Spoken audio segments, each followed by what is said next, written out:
In this episode, F1 in Hungary, IMSA Lime Rock, Indy, Iowa doubleheader, and Crash Fest at Pocono. Welcome to episode 246 of the We Are Auto Show. What's up, Derek? Mr. Michael Rao, this past weekend, participated in the iRacing 24 at Spa. Ooh, how'd that go? Not well. Uh-oh. I got in the car on the first lap and crashed it through Blanchiment. Jesus Christ. It was bad. How did you manage that? Cold tires and half of a lift will actually transfer the weight to the front and lose all the aero balance in just enough to put you into the wall. And it was 10 minutes of repairs, and we were out from that point. So you didn't finish, did you? Well, we finished. We took the 10 minutes of repairs. We went from 6th place when I got in the car and crashed it to 32nd place. Out of? 50. Yeah, 50. Not great. Then we climbed all the way back up to 14th. Oh, that's not horrible. So yeah, we did have the good rest of the race. There was one other crash of our car, but I think it was only like 5 minutes of repairs. But definitely took us out of contention. It was rough. That's a bummer. And you put were a lot of practice in. A BMW, right? Yeah, it was a BMW. It was really weird because I was trying to be safe, and it bit me. And I've never had that happen in racing. Ah. Have you? No, I mean, I haven't really done too much sim racing, but... Right. It was really weird. Yeah. So what's the lesson from that? I guess take Blanchiment flat out all the time. When in doubt, flat out. I think so. Yeah. Because I think if I was flat, it wouldn't have happened. You just kept the arrow, kept the grip in the rear, and just gone. It was weird. It was really weird. Well, that's a shame. It was unfortunate. Sounds like it. But fun to drive back. Yeah. Fair enough. So let's talk about some real racing that happened. Okay. Let's kick it off with some F1. Oh boy. Yes. Some Formula O. So F1 was at Hungary. They were all very hungry. I was going to make a joke. Damn it. The Hungarian Grand Prix. Yes. Did they end the race hungry, or did they begin the race hungry? No one starved. I'll tell you that. Okay. This race overall, it was F1. Yeah. Qualifying was entertaining. Qualifying had Lewis Hamilton P1. Oh. Lewis Hamilton took pole at this race. You know who didn't qualify very well? Who? Sergio Perez. He never does these days. Didn't he crash out in like FP1? He did. So, apart from Nick DeVries, is Checo almost winning a race of how fast can I get fired? It doesn't seem likely that he'll keep his seat at the end of the season. Because it seems like every free practice or quali, Checo somehow ends up in a wall somewhere. To be fair, I think he's still very high up there in the points. He's still P2. But the bar is set so high in that team that it's almost impossible to keep that seat. You can't tolerate any mistakes if you're that team. Exactly. So, speaking of mistakes, Mr. Lewis Hamilton took pole. Great on him. Cool to see. Glad to see that he took it from Max. But it only took one corner for him to go from P1 to P4. So the start was bad. Really bad. Yeah. Speaking of starts, Yuki Tsunoda decided at the start that his car wasn't going to move. I don't know if this was a human error or a mechanical problem or a software problem, but his car was stalled or stuck in anti-stall. And he ended up punting into, I believe, who was it? I think it was both the Alpines. Oh, great. Yeah, he just punted straight into the back of both the Alpines. Oh, that's great. And they both DNF'd lap 1. Well, that's wonderful. Mm-hmm. Not great. He also managed to tag the newest driver on the grid while he decided to do that, which was Daniel Ricciardo. So Danny Rick started off on the back foot as well. After that, this race was boring as hell. There wasn't anything else exciting in this race, to be honest. So, can we say that the most exciting part of F1 now is qualifying? Mm-hmm. And if you're going to watch F1 or Indy, you need to watch Indy instead. Mm-hmm. I actually fell asleep during this race. Oh, God, Jesus Christ. It was that bad. That's I saw the first half and went, okay, I know how this is going to end. Look at the smile on this guy. I know. Look at him, man. God, he brings such a presence to the grid. Yeah, it was unfortunate to see him get rear-ended, front-ended, get just sandwiched between some cars in the beginning of this race, because he probably would have had a good finish and would have hopefully could have gotten to the points. But Yeah. F1's in a weird spot right now. They need to get Red Bull off the domination train, and yeah, the races need to be exciting again. They're not particularly exciting right now. Nope. How they do that, to be determined. So I heard there's a rumor that they're going to start doing engine limitations. yes, I did hear that rumor too. Did you hear the rumor that for the Las Vegas Grand Prix, they're trying to strong arm all the hotels so that if you have a street side view, you have to pay for race tickets? I heard about that. Oui. That's a stretch. Yeah. Like, that's a stretch. You booked your hotel before Vegas was happening because it's your honeymoon or something, and all of a sudden you're being roped into paying $3,000 extra for... Whoa. So that you can watch an F1 Grand Prix from like really high up. And then watch the cars go by within 2 seconds and then not see them again. Yeah. Well, that's great. That's great. That's Yes, the most wonderful. F1 thing I've ever heard. It's absolutely the most F1. And then they'll charge you to bring your drink. Yeah. Jesus Christ. That's a classic. So who's on the podium? I bet you can't guess who won. It was Max. Yeah, Max won. Then Lando Norris, P2. Mm-hmm. So hold up now. Is that 2 races, 2 podiums in a row for Orlando? Consecutive. Holy Back-to-back. scheisse. Good job, McLaren. That's legit. Good so stuff. Verstappen, Lando Norris, then Sergio Perez. So after his deal with qualifying, he has come back and got a podium. That's why it's hard to say, like, should he lose his seat? He's having some good drives. He's got a couple P2s. I think he's got a win this season. He's got the only win that Max doesn't have. Yes. But I don't know. Yeah. Oh, that's Max's broken trophy. Yeah, that was a... Did you see what happened? Oh, yeah. Yeah. Lando decided to hit the champagne real hard on the platform that was holding the trophies and popped the trophy right off and broke it. It was pretty funny. It's a good thing Max doesn't have many of them at this point. No, it's fine. No. To continue, I know it was Verstappen, Norris, Perez, top 3, but just to give a little context, P4, Hamilton, but P5, Oscar Piastri. That's super cool. So that means there's a McLaren P2 and P5. And that means that McLaren has pace. That is actually huge points for McLaren right now. That is massive. Like, enormous. And now I'm actually going to quickly look. I want to see where is McLaren in the constructor standings compared to everyone else. It should bring them up. They're not close enough to make a big dent in anyone, but they are now very farly leaving past Alpine. They're 87 points. Alpine's 47. Ferrari's 167. So they're still 80 points from Ferrari. But yeah. If Ferrari keeps having finishes like they've been having and McLaren keeps these finishes up, I also heard a funny joke that McLaren is the best Mercedes-powered Mercedes team. And Mercedes is the worst Mercedes-powered Mercedes team. You're right about that. Jesus. They are. Yep. So that's F1. Yeah, that's F1. Let's move on to IMSA, because IMSA was over at Lime Rock Park. Yes. The small, twisty track that only has, like, one left-hander in it. I love this race. Oh, this race is great. This racetrack is great. It's a fantastic one for everyone to learn how to drive. And I wish I was watching it live.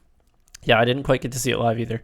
It was weird that it was on a Saturday. But So I was an idiot.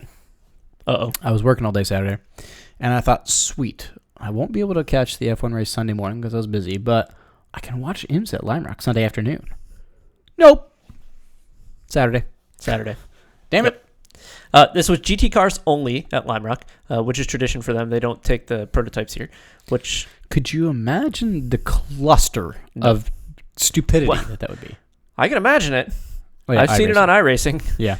It's a disaster. There's a reason they don't do it in real life. Yeah. It's an absolute disaster. But yeah, GT cars here work real well. Yeah. Real well. So perfectly suited for GT cars here. The racing that happened, if you go, at least go watch the highlights of this, because you'll see immediately, first lap, first big time that you can like dive bomb someone, there are multiple cars side by side bumping into each other through the corners. It's awesome. And it's not the bumping where the cars are going to get ruined. It's like we're just battling hard, both going for the same piece of track, giving each other enough room, but also close enough that we can touch and handle it. Yep. It was awesome to see. Perfection. Yes. Wow, that Lexus is taking air off of that bump. Jesus. IMSA knows what it's doing when it comes to this GT car stuff. I know these are just GT3 spec cars with like a little bit of IMSA BOP here and there. But I will say the BOP looked really even. It did look actually pretty good because when I was watching the highlights, it looked like there wasn't anyone that was finishing like P1 and then a minute and a half to P2. Nope. Good stuff. It was super good. There were a couple mistakes here and there from some drivers. Some drivers one driver got particularly punted, which was kind of weird. Like a blatant punt. Yeah. It was a Porsche punting in Aston. Yeah, you missed your breaking point kind of punt. Like, oh. Yeah, like, okay, that corner's now here. Yeah. That was weird. A McLaren lost it and stuffed it into the tires right before the pit road entrance. That was a bit odd. I think he lost it on his own. And then some of the Porsches had like odd bodywork damage that seemed consistent across them. Yeah, there's a pair of Porsches that had the same front right bodywork that was just like popped up. And I have a hypothesis. Are you a scientist? I am. Let's go. My hypothesis is, the chicane that right left the giant, like almost like a sausage curb in the middle of it? The red one? Yep. I have a feeling they would come in and clip in the apex of that giant sausage curb too much on the front right. Could be. Because I feel like that would just pop that straight up. Yeah, I would suspect that it's the bodywork, the front clip actually hitting it and popping the bodywork up, as opposed to like the tire and suspension hitting it. But yeah, enough force in the front right. Right. And I could see enough force being generated because of that curb. Yes. Yeah. Hitting those is no joke. You are launched to the stratosphere. Yeah, they really mess you up. But this was a great race. Who took down the win?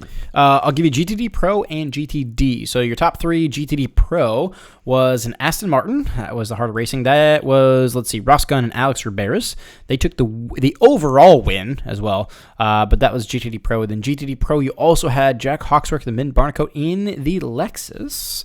Then P3 was the FAF Porsche boys. That was Klaus Bachler and Patrick Pile in the number 9 Porsche. That took P3. And they all finished within a second of each other. That's good racing. And P4 was within a second of them. That's good racing. That's really good racing. So that's 3 different manufacturers in the top 3. Yeah. As a matter of fact, the top 4 were all different manufacturers, and they were all within a second and a half of each other. Perfect. That's fantastic. You can't ask for anything more. Then GTD, so the Pro-Am, the P1 was another Aston. So an Aston sweep. Whoa. Yeah, hard racing. That was the Roman DeAngelis and Marco Sorensen. Then it was 2 Porsches, P2, P3. You had the Kelly Moss Rally. That's the Happy Buddha, Lucky Buddha car. That was, Alec Udell and Julian Andlauer. And then the number 77, that's that bright yellow Volt Wright Motorsports Porsche. That's, Alan Brynjolfsson and Trent Hinman. Cool. So really good racing. And again, they weren't all miles away from each other. I mean, they were all within a second or two of each other. IMSA always delivers. Yeah. I'm telling you. Absolute wonderful racing. Yes, indeed. All right, let's move on to IndyCar, because this is another series that usually does deliver. As of recently, they have been. But they actually had a double header over in Iowa. Oh. It was a small, I think it's like a mile oval that's a small little bit one, banked. Right? Yeah, it's technically a short track. You would think more of NASCAR style racing, but IndyCars actually work here pretty well. And this was like the IV Hy-Vee, I think is what it's called. Which is Hyvee, Hy-Vee. Is that a grocery store, gas station? What is that? I don't know. Let me double check. I think it's a store, some sort of store. We don't have them down here in the southeast. Supermarket company. Okay, cool. Yeah, they got in touch with Indy and they did a big collaboration here because this was a doubleheader weekend that had concerts from big names. Cool. At the track as well. So that was cool to see. There was a really big country concert. I can't remember the name of the singer, but whatever. And then another big concert after the second one, which is the redhead dude, the British redhead dude. Ed Sheeran? Yeah. Oh. Yeah. So they had some big time concert stuff going on. Ed Sheeran actually dropped the green flag in the second race. Oh, that's neat. Yeah. And apparently he's a big F1 guy. So that's kind of cool. It's British. I mean, yeah. To be expected. Right. What are they going to watch? American football? No. Soccer in F1 or football in F1. Yes. So this racing overall turned out to be kind of entertaining to watch, but that is the way of IndyCar. I will say the Penske team absolutely dominated. Really? They were ridiculously good at Iowa. And I think traditionally they have been, but I don't know if we expected the domination that happened. Every time I would look over at this race, it was 3 Penske cars in the top 4. Oh, wow. That's a lot of Penske's. It was that kind of domination. That's a lot of Penske's. Yeah. And Joseph Newgarden actually took down the win in both the races. Oh, sweet. Newgarden took a sweep, and he is a Penske driver, isn't he? He is a Penske driver, yes. Jeez. It was fascinating to watch because the track is so short and they're so fast. The lap times are like 30 seconds or something like that. Really quick lap times. But in that situation, you can go down a lap very quickly. Yeah. It doesn't take long to get 30-second gap to the car in front. Yeah. So at the end of these races, I think there's only like 5 or 7 cars on the lead lap. Oh, wow. Yeah, and these are 250, 300 lap races. But actually pretty darn good racing. Mr. Alex Palou was not struggling, but he's in the championship lead, right?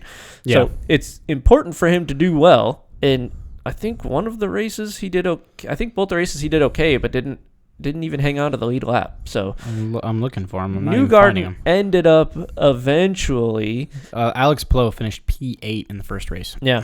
So Newgarden climbed up in the championship and got a lot of points back to Palou, which Palou's still in the lead enough, to my understanding, that like he could just not show up to a race and still be okay. Yeah. But it's getting close. If he does have a DNF, if somebody punts him, if something mechanical happens, the championship is back in the game, which is good. And I hope that we see that. Dang. Yep. So give me the podium of those 2 races real quick. All right, so Iowa 1 was Newgarden, McLaughlin, and O'Ward. So it was Penske, McLaren. Okay. The second race, you had Newgarden, Power, and Palou. So Penske, Chip Ganassi. Yeah. 2 Penske's in the top 2 steps of both the podiums is, yeah. Yeah, they do well. It's pretty good. There was They do pretty well. There was one other moment, Stingray Robb. What a great name for an IndyCar driver. That's his actual name, isn't it? That's his real name, yeah. He had a weird moment where he came out of the pits and then a tire came off and like went up the racetrack. Oh. And that's never good when you're in an IndyCar going 210 miles an hour through these corners. They're insanely fast.